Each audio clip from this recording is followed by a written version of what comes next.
तो नमस्कार, आज हम बात करेंगे अबाउट द फॉल। देखिए, कई बच्चे जो स्टूडेंट हैं वो मांग रहे थे वीडियो इस पे कि एक्वाफर और टाइप्स ऑफ फॉल जो हमारे इरिगेशन का पार्ट है उस पर डिस्कशन करते हैं। ठीक है, एक इम्पॉर्टेंट पार्ट है। ठीक है, एक आध क्वेश्चन देखने को मिल जाते हैं, तो मैंने सोचा इंडिविजुअल एक वीडियो बना दी जाए। तो शुरू करते हैं। दी जो डैम होते हैं उसमें फॉल प्रोवाइड कराए जाते हैं, जो रिजर्वायर होते हैं उसमें फॉल प्रोवाइड करे जाते हैं, ताकि पानी का जो फॉल है वो कैसा हो उस पर फॉल पे डिपेंड करता है। तो टाइप ऑफ फॉल पे पहले डिस्कशन कर लेते हैं। तो देखिए, हमारे पास 5 से 6 या 8 तरीके के फॉल होते हैं, जिसमें से पहला है ऑगी फॉल। ठीक है, ऑगी फॉल क्या होता है? इट एंश्योर, देखिए पहली बात तो ये ऐसे होता है, जैसे ये हमारा स्ट्रक्चर, इस ऐसे फॉल को ऑगी फॉल कहते हैं। ये स्मूथ एक ट्रांजिशन फ्लो देता है एक तरीके से, ताकि जो डिसिपेशन ऑफ एनर्जी है ईजिली डिसिपेट हो जाए। It ensure the smooth transition, जैसे कि मैंने बताया, एक स्मूथ ट्रांजिशन देता है of water flow and minimize the adverse effect use for canals. Generally canals के लिए यूज़ किया जाता है। देखिए, कैनाल फॉल ऐसे हुआ, और देखिए एनर्जी डिसिपेशन करना भी बहुत इंपॉर्टेंट है। अगर एनर्जी डिसिपेट नहीं करेंगे तो जैसे क्या होता है, ये हमारा फॉल है और सीधे, और ये हमारी ग्राउंड फ्लोर है। ठीक है, जैसे अगर इस पर गिरेगा, अगर एनर्जी नहीं डिसिपेट हुई और हाईली एनर्जेटिक वाटर आया, तो जैसे ही गिरेगा तो ये एरोड कर देगा यहाँ पे स्ट्रक्चर, और धीरे धीरे एरोजन हो जाएगा। तो इस चीज़ को बचाने के लिए पहली बात तो हम लोग फॉल देते हैं, और फॉल भी कई तरीके के होते हैं, अलग अलग क्राइटेरिया में, अलग अलग कंडीशन में फॉल प्रोवाइड किया जाता है। ठीक है, पैर दूसरा है रैपिड फॉल। रैपिड फॉल कैसे होता है? ये जो ट्रांजिशन है बहुत तेज़ होता है। ठीक है, use when the ground surface is flat. First thing, flat के लिए होता है, एंड एक्सटेंसिव, और it is expensive to construct. ठीक है, तो ये बहुत तेज़ी से फॉल होता है, और ज़्यादा एलिवेशन के लिए नहीं होता। जैसे एक ये है और हल्का से ऐसे। ठीक है, ये रैपिड फॉल होता है। ये नहीं होता कि बहुत ज़्यादा हाइट और हम ऐसे गिरा दें। अगर इतना, वही बात है, अगर ज़्यादा तेज़ी से गिरा देंगे और हाइट ज़्यादा है तो डिसिपेशन ऑफ एनर्जी नहीं होगी, इरोड हो जाएगा मटेरियल हमारा। Then stepped fall. Stepped fall पहली बात तो यूज़ होता है, जैसे एक हमारी यहाँ पे कोई ग्राउंड फ्लोर है, एक यहाँ पे फ्लोर है। अब हमें यहाँ पे ऐसे गिराना, तो डायरेक्टली नहीं गिरा सकते, तो हम लोग फॉल प्रोवाइड कर देते हैं। ठीक है, involves vertical step at gradual breaks, adept when under upstream water जो है is on higher side then on downstream. It connects to level with slopes and drops, जैसे कि मैंने बताया था। ठीक है, दो एलिवेशन को जॉइन करता है। Then well type fall. देखिए, इसके नाम में ही पता चल रहा है वेल टाइप फॉल है। एक वेल टाइप स्ट्रक्चर होता है जिसके थ्रू एक पाइप जाता है। ठीक है, incorporate an inlet well with pipe at its base stream. ठीक है, pipe conveys water to the downstream of the reservoir. अब जैसे कैसे, जैसे इस डायग्राम के थ्रू हम लोग समझते हैं, ये एक तरीके का वेल है। ठीक है, और यहाँ पे पानी ऐसे भर रहा है। ठीक है, ऐसे भर रहा है। अब जो क्या होता है, यहाँ से एक पाइप जाता है और ऐसे हमारा पानी जो है यहाँ पे फ्लो कर जाता है। ठीक है, ये होता है एक वेल के नीचे एक पाइप लगा होता है जिसके थ्रू पानी इनकॉर्पोरेट होके चला जाता है। देन ट्रेपेजॉइडल फॉल प्रोवाइड किया जाता है। ट्रेपेजॉइडल फॉल जैसे कैसे, ये देखिए, ये ट्रेपेजॉइडल फॉल है। ठीक है, रेज्ड क्रेस्ट वॉल होती है across the channel with A trapezoidal notch. It is suitable for lower discharge and cost effective भी होता है। देखिए, 2 पॉइंट याद रखिए, लो डिस्चार्ज और कॉस्ट इफेक्टिव इसका नेचर है ट्रेपेजॉइडल नॉच फॉल के लिए। RRB JEE 2024 में इससे रिलेटेड क्वेश्चन आया था, याद रखिएगा कि क्या था, मुझे जहाँ तक याद होगा कि इसमें से कौन सा फॉल नहीं है, शायद यही क्वेश्चन था। देन सिंपल वर्टिकल, जिसमें से नॉच फॉल भी एक वो था, तो वो आंसर नहीं था, कई बच्चों ने वो आंसर लगाया था। ठीक है, then simple vertical drop fall. Simple vertical drop fall क्या होता है? जैसे ये हमारा स्ट्रक्चर और सीधे पानी गिरा एंड फ्लो हुआ, तो सीधे फॉल करता है। ठीक है, consist of a single vertical drop, जैसे कि ये वर्टिकल ड्रॉप है, सिंगल गिरा। ठीक है, on the upstream water descend with the sudden impact on the downstream side. इसको शारदा फॉल भी कहते हैं, याद रखिए हम, कि कॉल्ड शारदा फॉल। ठीक है, इसे शारदा फॉल भी कहते हैं, सिंपल वर्टिकल फॉल को याद रखिएगा। Then straight glacious fall. Straight glacious fall में क्या होता है, जैसे ये स्ट्रक्चर हमारा, यहाँ पे एक रेज्ड क्रेस्ट बना देते हैं। It includes raised crest and smooth slope. Design efficiently dissipates energy as water flows over a elevated crust.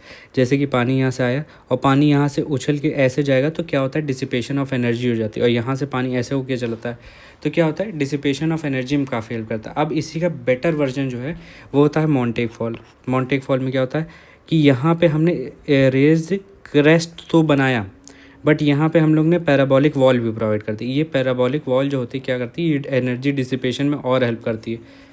ठीक है।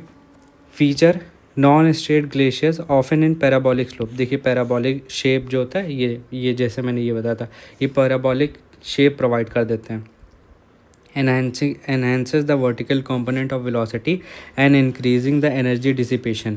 ठीक है, मैंने बताया था कि ये जो वर्टिकल फॉर्म जो पैराबोलिक स्ट्रक्चर होता है ये डिसिपेशन ऑफ एनर्जी को हेल्प करता है मोर बेटर। फिर इंग्लिश फॉल जिसे बैफल फॉल भी कहते हैं। अब बैफल फॉल क्या होता है, स्ट्रेट ग्लेशियस फॉल को पकड़ो, ठीक है, और उसे कंबाइन कर दो विद इसके साथ स्ट्रेट ग्लेशियस फॉल को कंबाइंड विद बैफल प्लेटफॉर्म। ठीक है। अब देखिए स्ट्रेट ग्लेशियस फॉल जैसे है, ठीक है, देखिए जैसे ये था रेज्ड क्रेस्ट, बट यहाँ पे क्या डिफरेंस आ जाता है, रेज्ड क्रेस्ट तो है बट यहाँ पे हम लोग एक ये और ये एक तरीके की छोटी सी स्ट्रक्चर प्रोवाइड कर देते हैं। ठीक है, कंबाइंड विद जिसे बैफल कहते हैं। It is combined with the baffle platform, baffle wall placed at the ये क्या है, एट द टो। ठीक है, विच क्रिएट हाइड्रोलिक जंप। ये हाइड्रोलिक जंप क्रिएट करने में हेल्प करता है, which helps in energy dissipation. ठीक है, ये 8 तरीके के हम लोग ने फॉल पढ़ लिए। अब एडवांटेजेस ऑफ कैनाल फॉल क्या होता है, it controls the water flow and minimises the erosion first thing. ठीक है, facilitates the energy dissipation and it enables the water level regulation. ठीक है, कंट्रोल्स द वाटर फ्लो, ठीक है, वाटर फ्लो और इरोजन को क्योंकि डिसिपेशन ऑफ एनर्जी कर देता है तो क्या होता है, इससे मिनिमाइजेशन ऑफ एनर्जी हो जाती है और इसी से हमारी इरोजन मिनिमाइज हो जाती है। इट फैसिलिटेट्स एनर्जी डिसिपेशन, देखिए एनर्जी डिसिपेट होगी तभी तो इरोजन कम होगा। ठीक है, it enables water regulation, water regulation में भी हेल्प करता है। देन आगे पढ़ते हैं, नॉचेस के बारे में पढ़ लेते हैं थोड़ा। नॉचेस क्या होता है, notches is use to measure the flow of water. ठीक है, जैसे ये एक स्टील टाइप स्ट्रक्चर होता है ऑन द फॉल, जैसे एग्जांपल के लिए ऐसे बना देता हूँ। ठीक है, अब यहाँ पे जैसे इसी फॉल के आगे हम लोग ने नॉच, इसके आगे वाले स्ट्रक्चर को नॉच कहते हैं हम लोग, सीधी सीधी बात बता देता हूँ। ठीक है, अब नॉच क्या होता है, वाटर मेजरमेंट में हेल्प करता है and it is made of steel. ठीक है, अब वियर होता है, वियर भी एक तरीके का नॉच होता है but more of a better and बड़े फॉर्म में। ठीक है, लार्ज स्केल के लिए यूज़ होता है और ये कंक्रीट का होता है, याद रखिएगा। ठीक है, टाइप ऑफ नॉचेस, देखिए notches on the basis of shape और on the basis of crust के बेसिस पे डिवाइडेड है। ठीक है, शेप के बेसिस पे रेक्टेंगुलर नॉच हो गया, ट्रायंगुलर नॉच हो गया, ट्रेपेजॉइडल नॉच हो गया, स्टेप नॉच हो गया। जो ट्रेपेजॉइडल नॉच होता है, ठीक है, it is also called silipotive notch. ठीक है, ये 1:4 के रेशियो में होता है। सिपुलेटिव नॉच, नाम में थोड़ा दिक्कत है, अजीब सा नाम, तो सिपुलेटिव नॉच बोलते हैं। ठीक है, इसमें जो ट्रायंगुलर नॉच होता है it is use for small discharges, याद रखिएगा जो ट्रायंगुलर नॉच है। ठीक है, सबसे बेस्ट नॉच है ट्रेपेजॉइडल नॉच और सिपुलेटेड जो नॉच है वो 1:4 के रेशियो में होता है, याद रखिएगा। Then based on the crest, ठीक है, शार्प क्रेस्ट होता है, ब्रॉड क्रेस्ट होता है, नैरो क्रेस्ट होता है एंड ऑगी शेप्ड क्रेस्ट होता है। सबका शेप जो है शार्प होगा तो ये ऐसे नुकीला टाइप होगा, ये जैसे ये देख रहे हैं नुकीला है। ठीक है, ब्रॉड होगा, ब्रॉड ऐसे होता है यहीं पे ऐसे करके। ठीक है, नैरो छोटा सा होता है ऐसे। ठीक है, और ऑगी शेप्ड ऐसे फॉल होता है। देन एक्विफर के बारे में डिस्कस करते हैं। देखिए एक्विफर होता है क्या, पहली बात तो बताता हूँ मैं। एक्विफर होता है जैसे ग्राउंड वाटर जो होता है, जैसे हमारा ग्राउंड है, अब ये ग्राउंड है, इसके नीचे यहाँ पे एक कन्फाइंड एक्विफर है, कन्फाइंड लेयर है। ठीक है, देन यहाँ पे हमारा वाटर प्रेजेंट है, ग्राउंड वाटर टेबल जिसे बोलते हैं ये। ठीक है, और यहाँ पे फिर कन्फाइंड एक्विफर है, कन्फाइंड लेयर है, और ये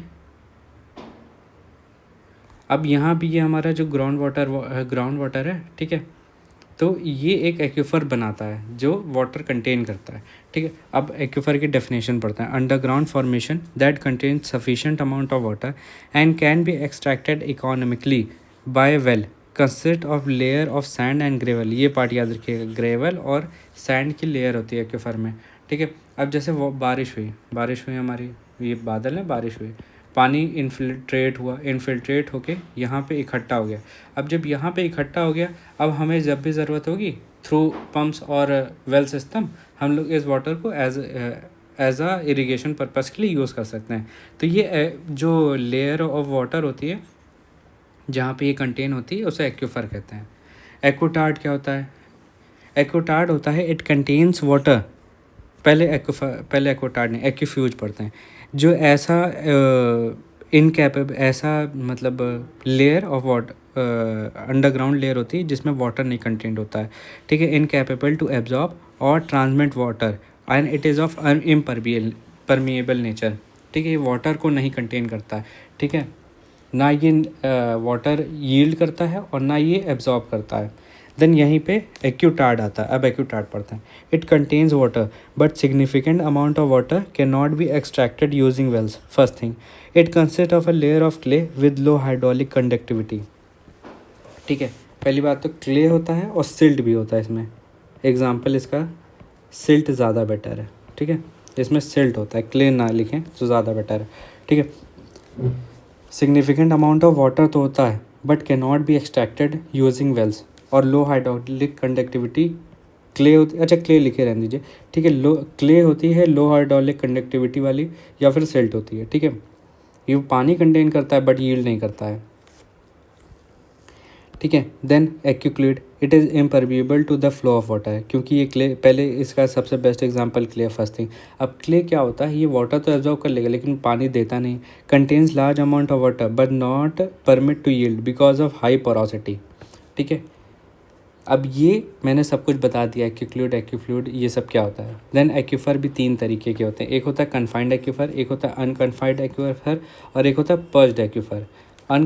जो कन्फाइंड एक्यूफर है उसे आर्टेसियन एक्यूफर भी बोलते हैं। ये लाइन याद रखिए, ये मतलब जो सेकेंडरी नाम है ये याद रखिएगा। देन अनकन्फाइंड एक्यूफर को नॉन आर्टेसियन एक्यूफर भी बोलते हैं। जैसे क्या होता है, दूसरा नाम से बोल देते हैं तो बच्चा जो है पेपर में कंफ्यूज हो जाता है, इसलिए सेकेंडरी नाम भी याद रखिएगा, काफ़ी बेसिक यूज़ होता है। देन पर्ज्ड एक्यूफर, अब देखिए कन्फाइंड एक्यूफर क्या होता है, इसके नाम से पता चला, it is a aquifer confined to its upper and lower surface. मतलब यहाँ भी कन्फाइंड लेयर है, यहाँ भी कन्फाइंड लेयर है। यहाँ वाटर तो है बट इस वाटर को निकाल नहीं सकते, ठीक है। इम्परवियस रॉक होती है, ठीक है। Water is subjected to greater than, जो प्रेशर होता है, water is subjected to pressure greater than hydraulic pressure. ये पॉइंट, ये लाइन याद रखिएगा क्योंकि ये पूछा जा सकता है। जो वाटर है it is subjected to pressure greater than hydraulic pressure. Then confined aquifer जो होता है, it is the top most water layer, ठीक है। जो वाटर लेवल्स होते हैं वो वाटर टेबल के बराबर होते हैं। इट इज़ ऑल्सो कॉल्ड, ये जो सेकेंडरी नाम है ये ज़रूर याद रखिए, gravity wells, table aquifer and phreatic aquifer. Then perched aquifer क्या होता है, found in unconfined aquifer, it is impervious deposit beneath the pervious deposit. अब जैसे क्या है, ये हमारी परवियस डिपॉजिट है, ठीक है। अब ये हमारी जो है वाटर टेबल है और ये हमारी जो है इम्परवियस डिपॉजिट है, ठीक है। और यहाँ पे हमारा थोड़ा सा पानी प्रेजेंट है, इसे पर्ज्ड एक्यूफर कहते हैं। देन कुछ एक और दो तीन बेसिक टर्म्स हैं रिलेटेड टू एक्यूफर, इसे पढ़ लेते हैं। ट्रांसमिसिबिलिटी ऑफ एक्यूफर क्या होता है, it measure of aquifer ability to transmit water across its entire saturated thickness. मतलब ये क्या हुआ, जो हमारी थिकनेस ऑफ एक्यूफर है उसके एंटायरली जो सैचुरेशन है उसका कितना पानी हमें यील्ड कर सकता है, उसे ट्रांसमिसिबिलिटी ऑफ एक्यूफर कहते हैं। हाइड्रोलिक कंडक्टिविटी क्या होता है, represent the speed and ease with which the water travels through the domain. और एक्यूफर, हम लोग यहाँ पे एक्यूफर की बात कर रहे हैं इसलिए। स्पेसिफिक यील्ड क्या होता है, volume of ground water that can be extracted, ये होता है स्पेसिफिक यील्ड। इसका फॉर्मूला जो होता है, volume of water obtained by gravity drainage and total volume of material drain और डी वाटर्ड। स्पेसिफिक रिटेंशन और फील्ड कैपेसिटी क्या होता है? Quantity of water retained by the material against the pull of gravity, इसे specific retention या फिर field capacity बोलते हैं। ये सेकेंडरी नाम याद रखिएगा, फील्ड कैपेसिटी बोलते हैं। ठीक है, इसका फॉर्मूला क्या होता है? Volume of water that held against the gravity drainage और total volume of material drained. ठीक है, स्पेसिफिक यील्ड और स्पेसिफिक रिटेंशन को अगर प्लस करेंगे it is equal to porosity. ये फॉर्मूला कई बार पूछा गया इसलिए याद रखिएगा। देन एस्टिमेशन ऑफ एक्यूफर कैसे करते हैं?